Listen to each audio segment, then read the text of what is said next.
Bonjour à tous, c'est Jean-Luc Haut sur sa chaîne YouTube. Aujourd'hui, nous allons parler de Hanwha Systems qui décroche un contrat pour un système CUAS en Corée du Sud.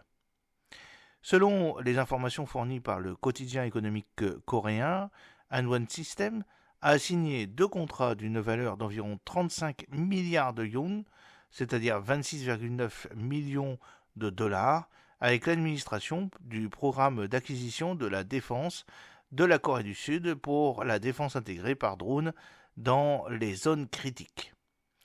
Hanwha Systems a l'intention de fabriquer pour les forces sud-coréennes des équipements capables de détecter les petits drones et des drones à proximité d'infrastructures critiques telles que les aéroports.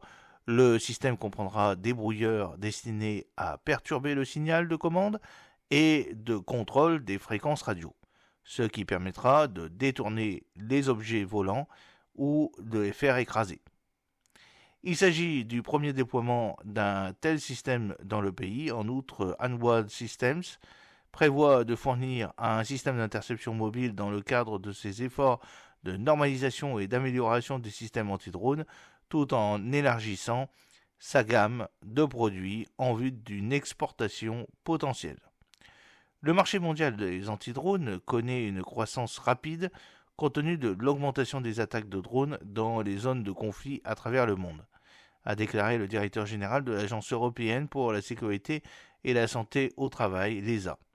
Park Do-Huntlil, chef de la division commande et contrôle de Hanwha Systems, a été nommé à la tête de l'entreprise.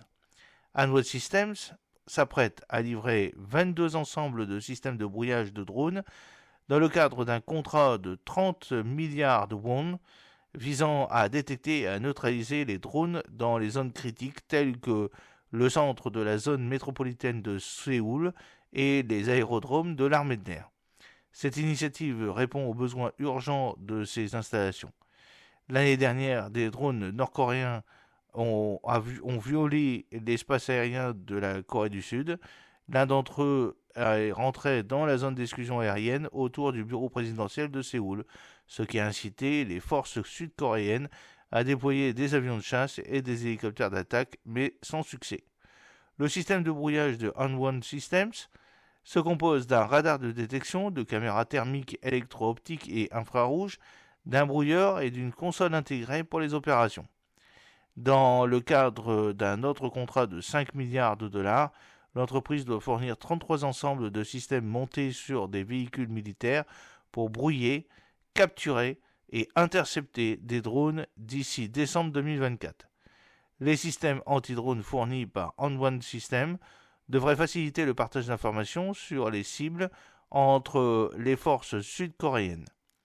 Ces systèmes seront déployés dans la région métropolitaine de Séoul, notamment en septembre. La Corée du Sud a lancé l'opération commande d'opération de drone. J'espère que cette petite vidéo vous a plu. N'oubliez pas de cliquer sur le pouce pour la promouvoir, de vous abonner si ce n'est pas encore fait et de partager cette vidéo sur vos réseaux sociaux. A très bientôt, fidèlement, Jean-Luc Haut.